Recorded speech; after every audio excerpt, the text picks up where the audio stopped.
We're not even halfway through 2022 and we're already looking forward to 2023. Let's do it. What is up, Flick fans? Welcome back to my channel. Yesterday, in part 1, I looked back at last year's early predictions and just kind of made fun of them. Today, we are looking ahead, looking at all of the possible contenders we can find from 2022 to compete in next year's Oscars. Is it too early? It's always the question on these videos. Probably, but who cares? These videos are fun, man, trying to put things together, figure out where the Academy's going to go, and guess which movies are going to deliver. There are some great movies with great directors coming out this year. We're going to look at all of those. I have a plethora of honorable mentions and then 10 contenders that right now I'm putting in those 10 spots for Best Picture. But if you guys are here, the best way to support this channel is drop that thumbs up and leave your comments down below. What movies did I miss out on? And what movie out of my top 10 do you think has the best shot at Best Picture? Like I said, I have so many honorable mentions that I didn't have enough room, so there are honorable mentions for my honorable mentions.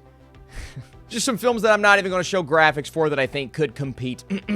Disappointment Boulevard, the brand new Ari Aster film. I Want to Dance with Somebody, great new biopic. Avatar 2, You Can Never Count Out James Cameron.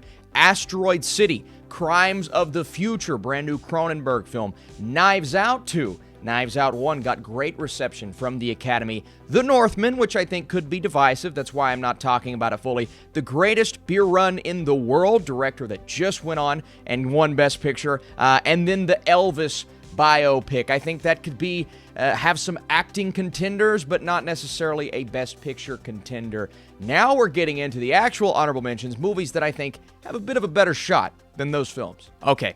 My first honorable mention, putting it all the way at the bottom because I don't truly think it has a good shot. I believe it'll get technical nominations and maybe one or two surprises along the way. Best Picture, not as much in the realm of possibility, but we've seen these types of blockbusters do this before, come out early in the year, get a little bit of buzz at the end of the year. Most of the time, doesn't pan out, but I'm also a little bit biased because I freaking love the movie, so it's on my list. Next mention here is a film called Emancipation. Antoine Fuqua, anytime he directs a movie, you have to at least pay attention to it. Ben Foster and Will Smith. I hope they're not too biased when it comes to the slap. You know, if the movie's good, you have to reward it. But looking at this description, a runaway slave must outwit cold-blooded hunters in the unforgiving swamps of Louisiana. That just sounds like a movie that could pay off in a very good, dramatic way, so it's on my list. I want to preface with the fact that Cha Cha Real Smooth is easily one of the best movies I've seen this year, and I hope it ends up in or around my top 10. It feels less like a crowd pleaser than Coda, even though I personally liked it just as much as Coda, but you do have Apple backing it. Now, I feel like they're going to put all their chips in the Martin Scorsese bag, so they're not going to push this film as hard as that one, but it at least has a shot. I love Cha Cha Real Smooth. Don't think it gets nominated, but I would be more than happy to see it. And I didn't put Coda on last year's list, and I regretted it. Next up, a lot of things working in this film's favor. The Woman King, Viola Davis, Lashana Lynch, John Boyega. But for me, it really is the description here. A historical epic taking place in Africa in the 18th and 19th century, following Viola Davis's character, who is a general in an all-female military unit. They're fighting off the French, who are attempting to enslave their people. It sounds like it could be an epic, historical type of film. You also have Gina Prince Bythewood, who I think is a solid director. If anything, Viola Davis could get some talk for Best Actress, but I wanted to put it on my honorable mentions for Best Picture. The Whale. This one is an honorable mention just because I feel like Brendan Fraser could do so well in this movie, pushing it up people's lists and maybe cracking that top 10. But if anything, Best Actor is a real possibility here. Darren Aronofsky has been beloved by the Academy before, but with other films, it's almost the opposite, so it could go either way. I think this film could be crazy or just really good. Whichever way it goes, it has a shot at Best Picture. I just don't think it gets in that top 10. Look, anytime Jordan Peele is making a movie, I'm not going to not put it on my list, especially after Get Out. I know everyone was doing the same thing with Us. It didn't quite pan out, even though I really enjoyed the film. Nope is another great example. From the cast, Daniel Kaluuya, Keke Palmer, Steven Yeun, to obviously Peele's imagination and making a movie that could stand out as something different. A little early in the year, obviously, like some of these other films, but Nope has a good shot. Next up, I couldn't find this one on Letterboxd, so here we are. IMDb. James Gray. It's a coming-of-age story about growing up in Queens in the 1980s, so not a lot to go off of there, but Gray has always been a fascinating director for me. Hasn't quite cracked the Academy Awards level just yet, but let's look at this cast. Anne Hathaway, Anthony Hopkins, Jeremy Strong. Oh my God. You also have some great-looking stills here, and with a cast that's stacked, I don't know how this doesn't at least make a little bit of a splash. There's an ad. It's time to move on. And I think it's obvious to note, some of these we don't know the release dates for. Something like Asteroid City by Wes Anderson. I wanted to include it, even though I personally don't believe it's coming out this year. Just in case it does, look at this cast. Tilda Swinton, Bill Murray, Adrian Brody, Tom Hanks, Margot Robbie. Wes Anderson hasn't quite been that Academy-level director. Oftentimes, they won't include his movies, even when I believe they should. But with a cast like that and a concept like this, I at least wanted to throw him on here. Even though, again, I think a lot of these movies will get moved, but this is one that I believe will. Here's a movie I think a lot of other people are higher on, and it's not that I'm not excited for it, but I think a film like 13 Lives, directed by Ron Howard, will be a nice, well-done movie with a great cast, but like Ron Howard has been doing for the last couple of years, doesn't quite have the impact that I think people expect. Now, I could be completely off base on this. Look at that cast. Viggo Mortensen, Colin Farrell, Joel Edgerton. Oh my God. A dramatization of the rescue of a boys' soccer team from an underground cave in Thailand. Now, that description does sound a bit different than some of the other Ron Howard films we've been getting as of late. So maybe this is the one that pushes through.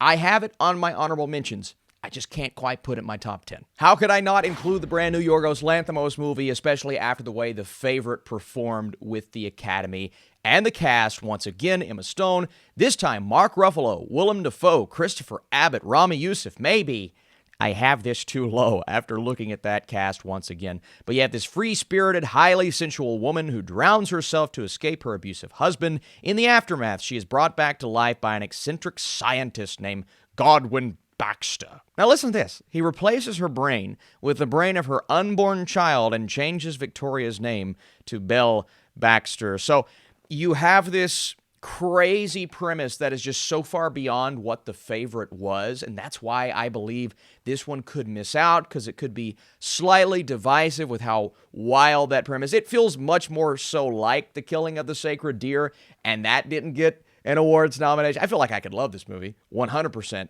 but will it get a Best Picture nomination?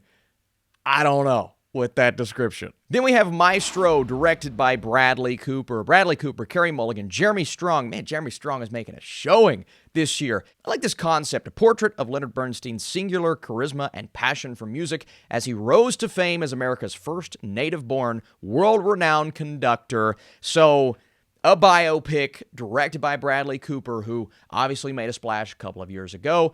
And I like this cast. So this one, I feel like I could be sleeping on. Wanted to throw it a bit higher up in my honorable mentions. It all comes down to, can Bradley Cooper capture that magic as a director?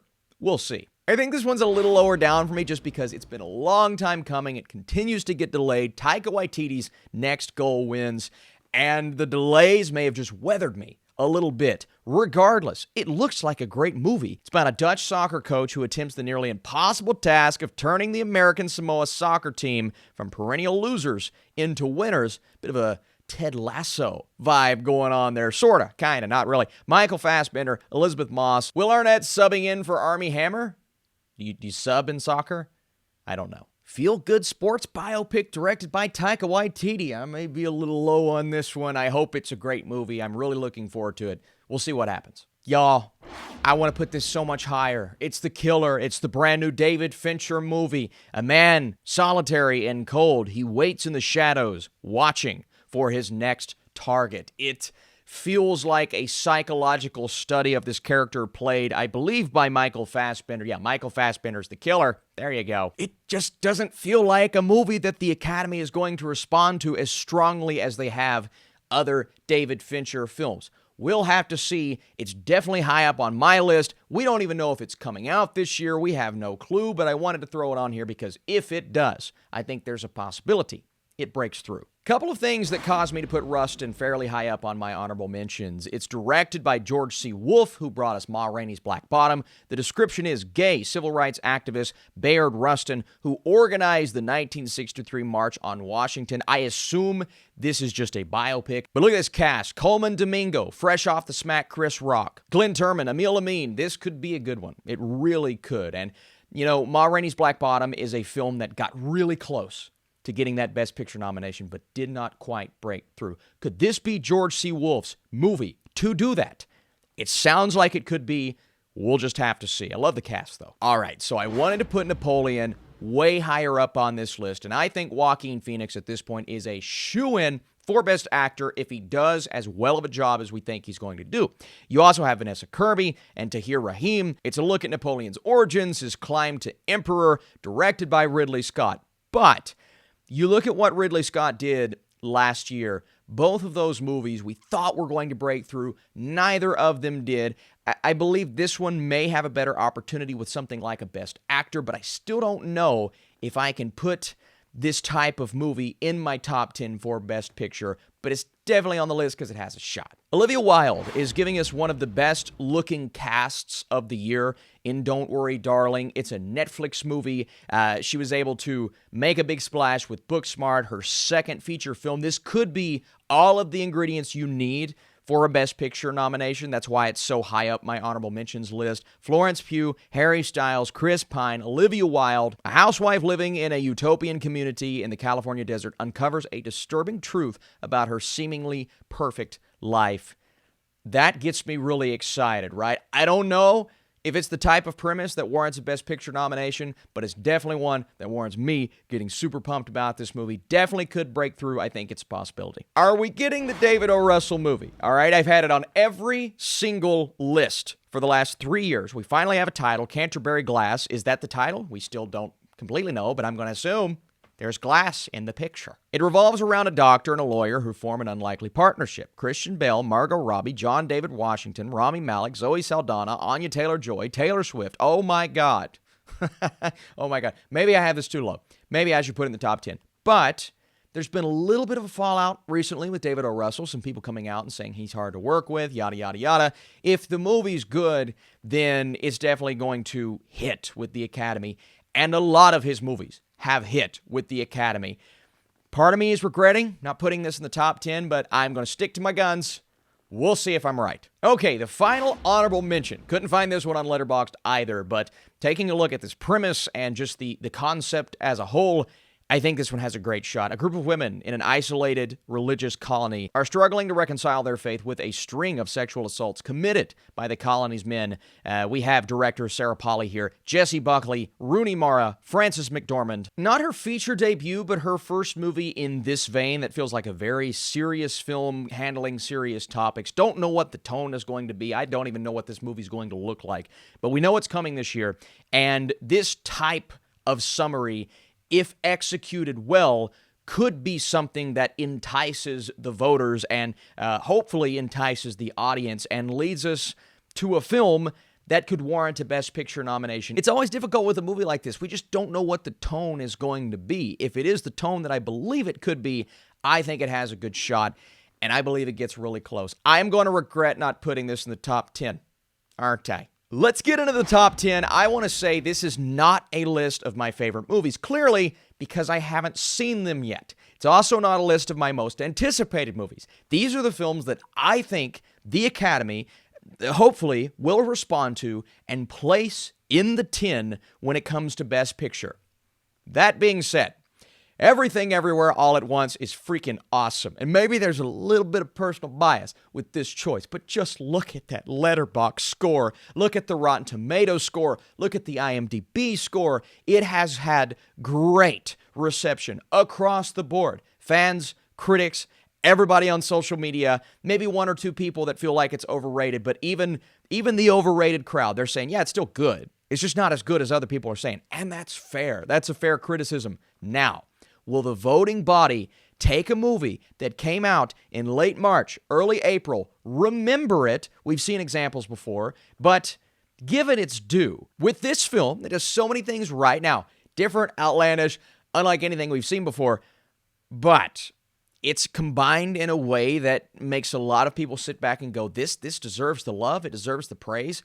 And I feel like A24, they're going to push this. Because if they don't see this reception and say, we need to push this harder than we've ever pushed any other movie, then they're crazy.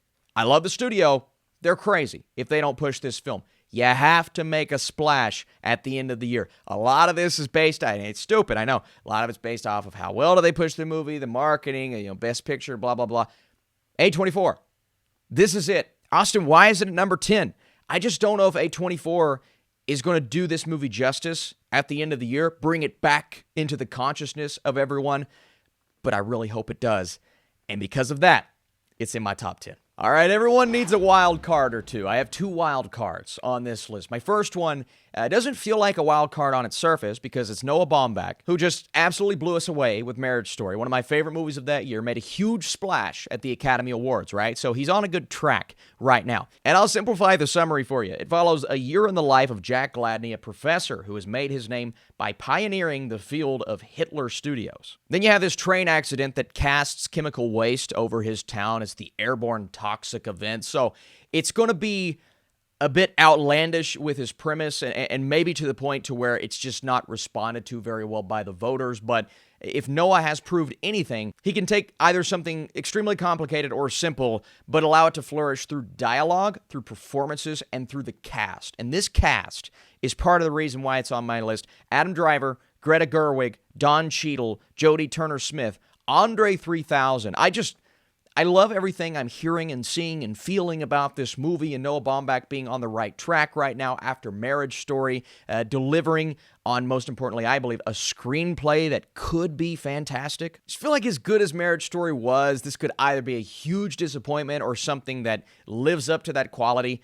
I hope it's the latter. My next choice, we're going to start out by looking through Park Chan-wook's filmography, from Old Boy to Handmaiden to Stoker, movies that have been accepted and loved. I mean, he is a beloved filmmaker and has been for oh so long. I am going to consider this a wild card because, again, it can take a lot for the Academy to embrace an international film on this level. It has to kind of break through those boundaries.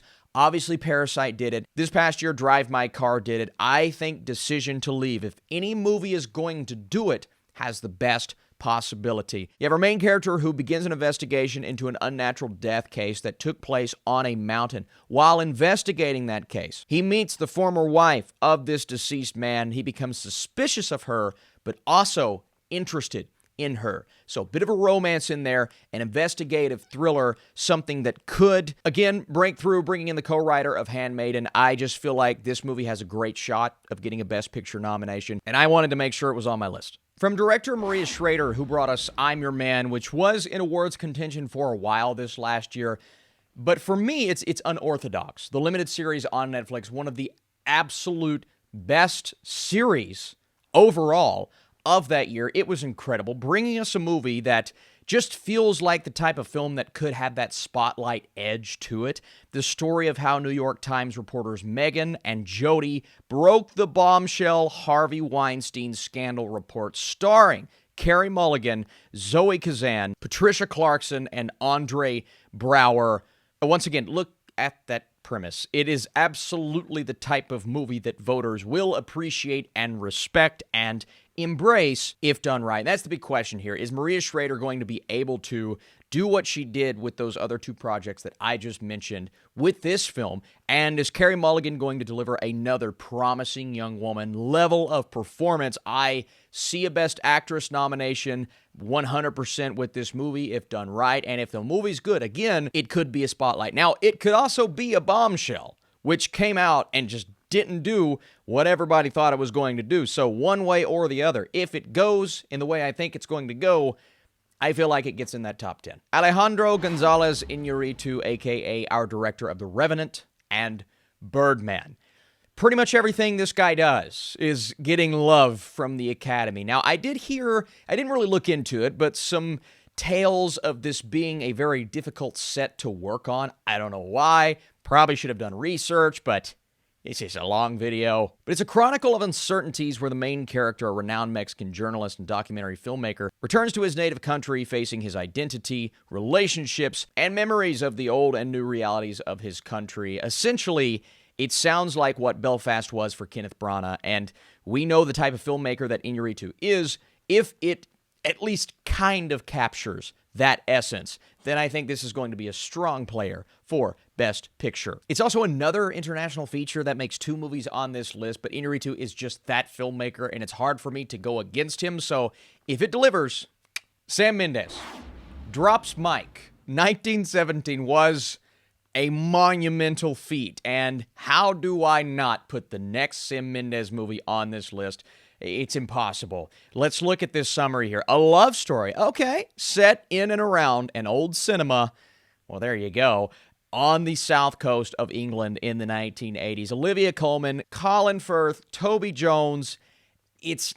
Listen, there are a couple of locks on this list. And yes, it's a bit lower down just because now, at this point, we're just going based off of the filmmakers behind the movies. Set in and around an old cinema, what do Academy voters love? Old cinemas. Just cinemas in general. And yeah, it's a romance. If it remotely delivers, it's going to be in consideration. How do you not put this movie in the top 10 following up 1917, which is a tough task? Florian Zeller, the son, not the father, the son. This is the director of The Father, though. I'm loving the cast. Hugh Jackman, Laura Dern, Vanessa Kirby, Anthony Hopkins. You have Peter, as his busy life with new partner Emma and their baby is thrown into disarray when his ex-wife Katie turns up with their teenage son. So the movie's about Peter trying to be a better father, searching to help his son with those intimate and instinctive moments of family happiness.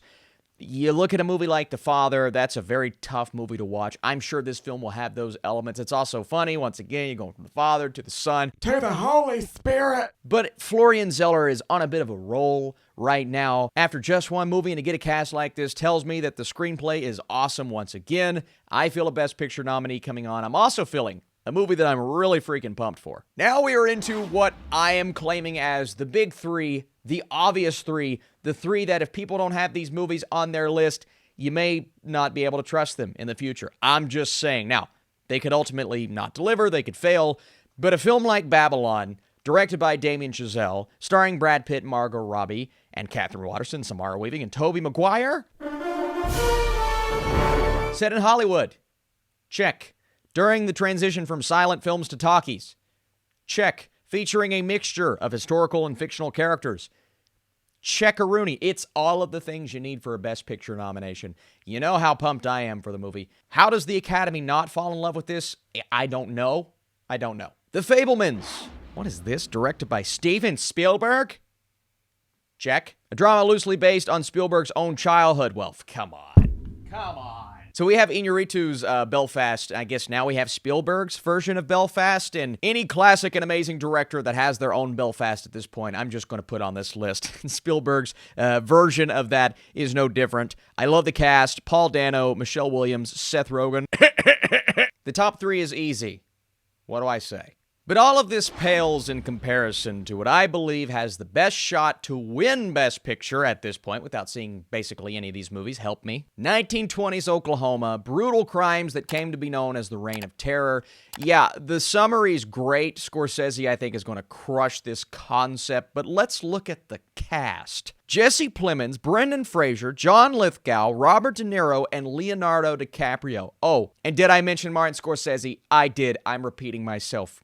Come on. How in the world is this not at least in everyone's top 5 right now? Not only most anticipated movies, it's one of my most anticipated movies. Just looking at the track record of Scorsese and the track record of, these big time films with big time names like this. And who knows? This could be Scorsese's huge bust. This could be the first film that he's directed where I say, I hate that movie. I don't think that's going to happen. Hence it being number 1 on my list. And you know what, guys? I'm actually pretty happy with my top 10. And there are definitely movies I missed. There are films that I've never heard of that are going to come out and be in contention for getting nominated for Best Picture. That's just going to be the case. I'm shooting for at least 6 to 7 right. As we saw yesterday, last year I got 5 right. I want to go even further than that. If these big-name directors can deliver, but there's always 1 or 2 that we miss out on. So my question for you all is, what is that movie for me? What is your list? Where do these films ranked? Did you like my honorable mentions more than my top 10? I appreciate you so much for watching. The best way to support this video, like I said, is dropping that thumbs up, leaving those comments, and coming back for more fun videos like this. Some great reviews, and I'm getting a visit later this week by none other than Sean Chandler himself, literally coming to my house. We'll make some vids together. I'll see you soon.